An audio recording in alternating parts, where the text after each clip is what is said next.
রুবামা,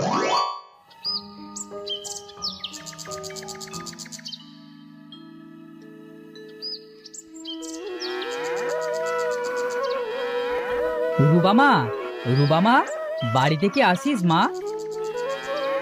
আসি তো বাবা।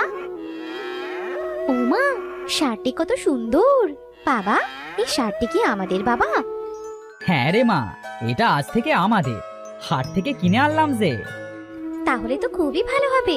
আজ থেকে বাবা আমি সারাদিন এই শার্টটির যত্ন করব। একে আমার খুব পছন্দ হয়েছে।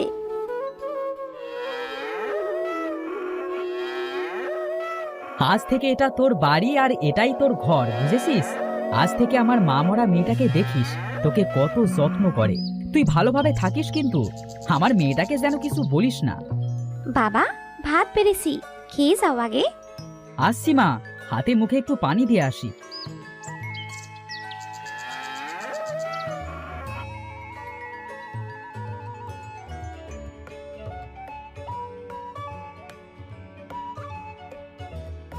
মা, আমি এখন মাঠে যাব, ষাঁড়টিকে খেতে দিস। কি সারফার বলছো বাবা? ওকে আজ থেকে কাজলি বলে ডাকবে। ওর নাম আজ থেকে কাজলি। আচ্ছা মা, ঠিক আছে। তুই তাহলে কাজলির সাথে থাক, আমি মাঠ থেকে ঘুরে আসি, কেমন?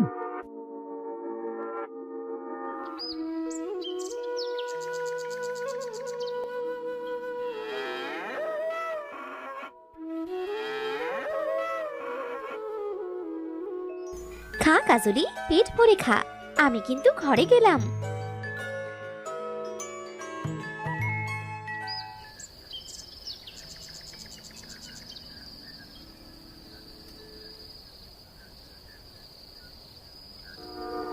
মা রুবা, রাতে কাজলিকে একবার দেখতে উঠতে হবে। এখন তো আর চোরসুটকার কোনো অভাব নেই। আচ্ছা বাবা, উঠলে উঠো, এখন ঘুমাও, বেশ রাত হয়েছে। আচ্ছা মা, ঘুমা।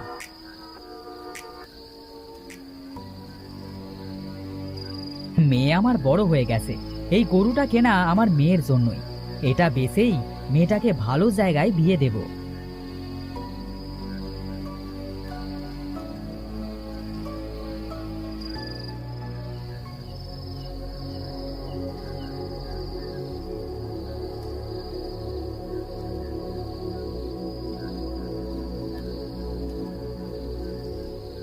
গরু, আমার গরুটাকে নিল। হায় হায় হায় হায় হায়, এখন আমি কি করব? আজই তো আমি গরুটা কিনে আনলাম, কে আমার এত বড় ক্ষতি করলো? বাবা, এত রাতে তুমি এমন হাহুতাশ করছো কেন? কি হয়েছে তোমার? গোয়াল ঘরে তাকিয়ে দেখ মা, আমাদের কাজুলিকে কে চুরি করেছে।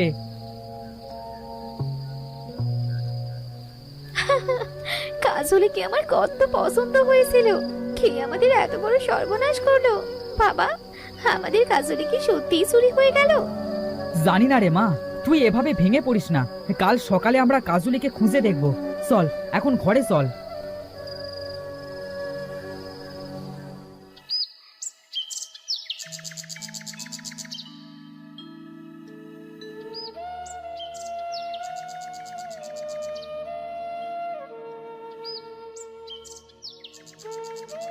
কত জায়গায় তো আমার কাজলিকে খুঁজলাম, কোথাও তো পেলাম না। যাই, এইবার বাড়ি ফিরি। বাড়ি ফিরে বাবাকে খুঁজতে পাঠাবো।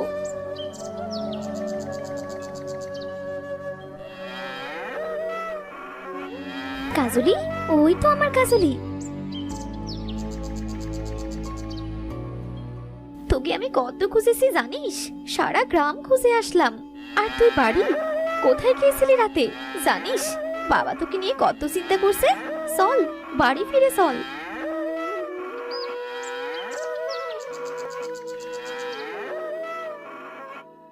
বাবা, ও বাবা, বাইরে এসো, আমার কাজলিকে নিয়ে এসেছি।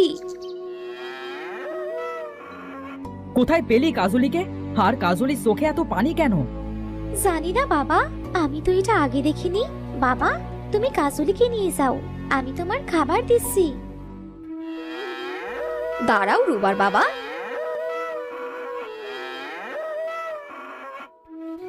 তোমার বাড়ি কত রাতে এত কিসের শব্দ হচ্ছিল গো?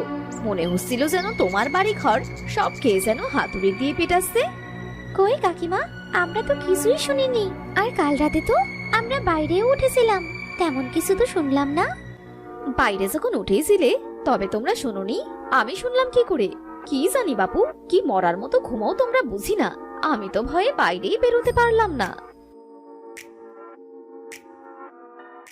ও বাবা, নয়না কাকিমা কি বললো? আমরা তো গত রাতে কিছুই শুনতে পেলাম না। আমি তো কিছুই বুঝতে পারছি না মা, আমরা তো কিছু শুনি নাই, তবে বলবো কি করে? হয়তো কোনো চোট্টোর হবে। হ্যাঁ বাবা, ঠিকই বলেছো। সেজন্যই হয়তো গত রাতে আমাদের কাজলিকে খুঁজে পাচ্ছিলাম না। চোরের মানবতা হয়েছে, তাই হয়তো আমার রেখে গেছে। হবে হয়তো।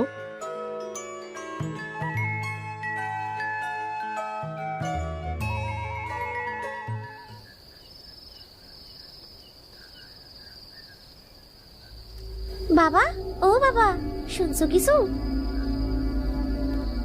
হ্যাঁ মা, শুনতে তো পাচ্ছি। এমন অদ্ভুত ভয়ঙ্কর শব্দ তো আমাদের গোয়ালঘর থেকেই আসছে। হ্যাঁ বাবা, কেমন করে কাঁদছে দেখছো? হ্যাঁ মা, তুই ঘরে থাক, আমি বরং দেখে আসি। না বাবা, যেতে হবে না। তোমার যদি কিছু হয়ে যায়, তোমার কিছু হলে আমি কার কাছে থাকবো বাবা? আচ্ছা মা, তুই শান্ত হ, আমি যাচ্ছি না বাইরে।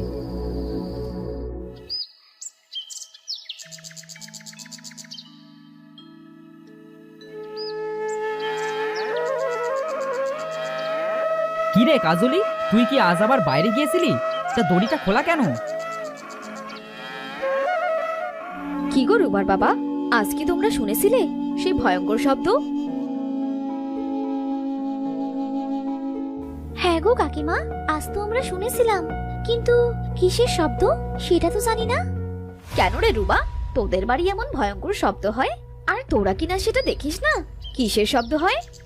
না কাকিমা, বাবা বাইরে অবশ্যই যেতে চেয়েছিল, কিন্তু আমি যেতে দেইনি। যদি বাবার কিছু হয়ে যায় সেই জন্য।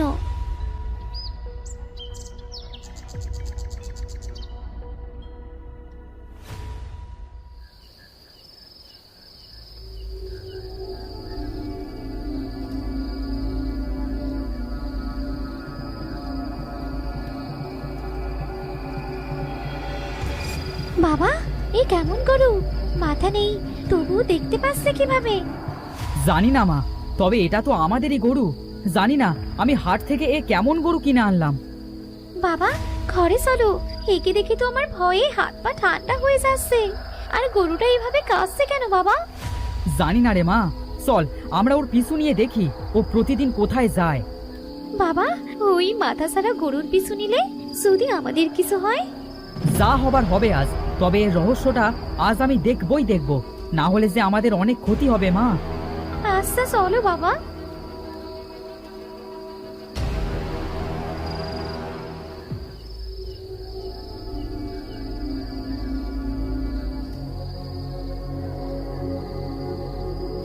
ও বাবা, কাজলি এখানে কেন এসে দাঁড়ালো? জানি মা, চুপ করে দেখ কি হয়। মা, ও মা, আমি আর কতদিন তোমাদের ছাড়া থাকবো? আমি ছেলে হয়েছি তো কি হয়েছে? বাবা কেন আমাকে অভিশাপ দিল মা বলো না। জানি না বাবা, তোকে ছাড়া থাকতে যে আমার খুব কষ্ট হয়। তাই তো প্রতিদিন তোকে দেখতে আসি। মা, আমাকে তোমার সাথে নিয়ে চলো না। তোকে যদি সাথে করে নিয়ে যাই, তোর বাবা যে তোকে মেরে ফেলবে। আর কিছুদিন থাক বাবা তোর মালিকের কাছে, তারা তো খুব ভালো মানুষ, তোকে তো খুব যত্ন করে। তাতে কি হয়েছে মা? আমার যে তোমাকেই চাই। আমি তো আমার মাকে কাছে পাই না। মানুষের যত্ন কি করব বলো মা? বাবা, চলো বাড়ি ফিরে যাই। এরা তো রাক্ষস, আমাদের আমাদের দেখলে যে খেয়ে ফেলবে। হ্যাঁ মা, চল চল। দাঁড়াও, তোমরা এইদিকে এসো। আমাদের ভয় পেও না, আমি তোমাদের কিচ্ছু করব না। আসলে এই মাথাছাড়া ষাঁড়টি হলো আমার ছেলে। কিন্তু আমার কাজলের মাথাটা কোথায়? আসলে এর বাবার মেয়ের খুব শখ ছিল, কিন্তু ও ছেলে হয়েছে, তাই ওর বাবা ওকে অভিশাপ দেয়। 12 বছর হওয়ার সাথে সাথেই যেন ও মাথা ছাড়া ষাঁড় হয়ে যায়। সেই জন্য কি ও মাথা সারা ষাঁড় হয়ে গেছে? হ্যাঁ, সেই জন্যই আমার ছেলেটার এই অবস্থা। আমি ওকে ছাড়া যে থাকতে পারি না। আমাকে তোমরা ক্ষমা করে দাও। আমি বুঝতে পারিনি যে আমার ছেলেটার এমন কষ্ট হবে। আমি রাগের বশে এমনটা করেছি। তুমি আমার ছেলেটাকে নিয়ে আবার রাক্ষস রাজ্যে ফিরে চলো। তুমি তোমার ভুল বুঝতে পেরেছো, এটাই অনেক। তুমি আমার ছেলেকে এবার ঠিক করে দাও। চলো মা, এখন থেকে আমি সব সময় তোমাদের কাছে থাকবো। তোমরা অনেক ভালো মানুষ। এই কদিন আমার ছেলেটার খুব খেয়াল রেখেছো। তোমরা আমার ছেলেকে কিনেছিলে পোষার জন্য, পুষতে তো পারলে না। এটা রাখো, তোমাদের কাজে লাগবে। আমার এগুলো লাগবে না, আমার কাজুরিকে লাগবে। তুমি কেঁদো না বন্ধু, আমি মাঝে মাঝে তোমার সাথে এসে দেখা করে যাব। এবার তো আমাদের হাসি মুখে বিদায় দাও। আচ্ছা ঠিক আছে, যাও। তুমি ভালো থাকলে আমরাও ভালো থাকবো। চল মা, বাড়ি ফিরে চল। আমাদের কাজলির অনেক কষ্ট ছিল, আমরা তো জানতাম না। ও ভালো থাক। হ্যাঁ বাবা, কাজলি ভালো থাকুক। চলো আমরা বাড়ি ফিরি।